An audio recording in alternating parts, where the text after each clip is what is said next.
The boss who drove me crazy and made me want to quit my job turned out to be the best thing that ever happened to me. I began working at my current company almost a year ago. When I applied, I had my heart set on the senior role, but they told me I wasn't experienced enough. So I took the junior position instead. The office was a great place to work, and my coworkers were all kind and helpful. But my manager was a different story. From my first day to the end of my probation period, he made my life difficult. He constantly criticized my work and never gave me any credit, even when I did a great job. I had told them in my interview that I was eager to learn new skills, so they gave me a task that I had to figure out from scratch. My manager didn't make it easy for me though. By the end of my probation period, I was fed up and ready to quit. They weren't offering me the salary I wanted, and the thought of working with my manager again was unbearable. But then, management agreed to give me a better package, and I met with them to discuss my concerns about my manager. Word spread quickly through my team, and soon everyone knew that I had almost quit because of my manager. By the next day, it was common knowledge that the new guy had considered leaving due to issues with our manager. As time went on, my manager started to relax around me.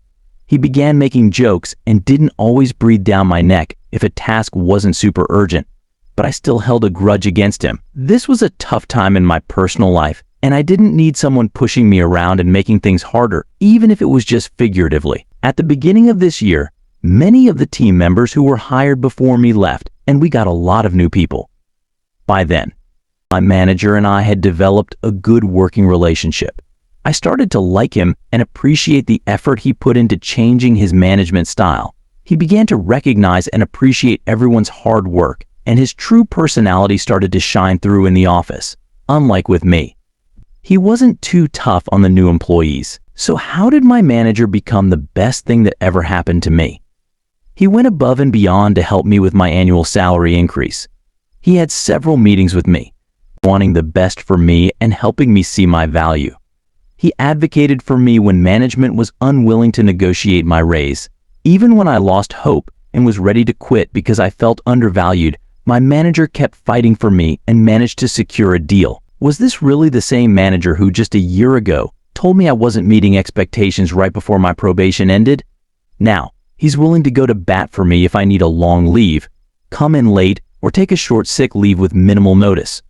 When I mentioned how much he's changed, he joked that some people still see him as the bad guy and he's okay with that. But I told him about the high standard he set for me. If I ever become a manager, I aspire to be like him, a leader dedicated to his team. He showed me that true leadership means being willing to grow and improve rather than letting ego get in the way.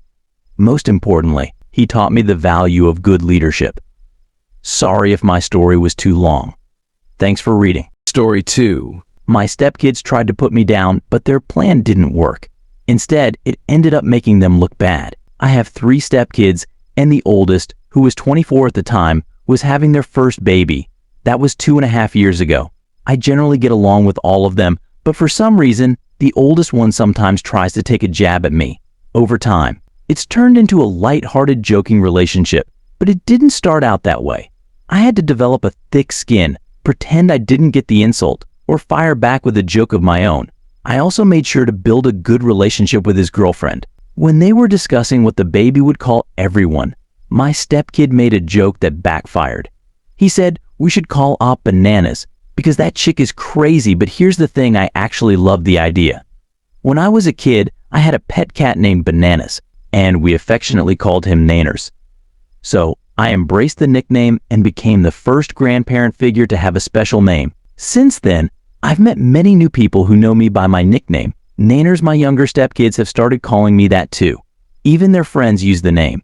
The teachers at their school know me as Naners. And it makes me incredibly happy to see a group of excited pre-K kids running towards me when the teacher says, "Nanners is here." I find it really funny that sometimes, if I'm not paying attention or ignoring someone who's trying to get my attention, they shout banana like it's my full name. Whenever there's a gift-giving occasion, I receive a humorous banana-themed gift. Interestingly, the baby's actual grandma was a bit upset after the baby was born, thinking she should have chosen Nana as her nickname instead of Mimi, but my minions, I jokingly called them that, inspired by the movie, told her it was too late to change now. My birthday was a few days ago, and my stepson wrote a heartfelt message in a card. Nanners, remember that we're the ones who made you who you are today. And thank me for not calling you guano. It brought tears to my eyes. Who would have thought that a joke meant to insult me would become a special part of my identity? Story 3. My ex-girlfriend and my best friend have started to like each other. I'm a 13-year-old guy, and I had a crush on a girl named S. We've known each other since we were in kindergarten. I switched schools in 4th grade, so we didn't talk for a while. But then we ended up at the same middle school. In 6th grade, we didn't really talk much. But by 7th grade, I realized I had feelings for her. That year, we were in the same class and sat right next to each other. Near Halloween, our school had a dance, and I asked S to be my date. She said yes. We went to the dance, exchanged phone numbers, and started talking occasionally. Later, she added me to a group call with 2 other girls, K and O, who I didn't know. We all had a blast on the call, so we decided to create a group chat together. K found out I liked S and became like a wingman for me.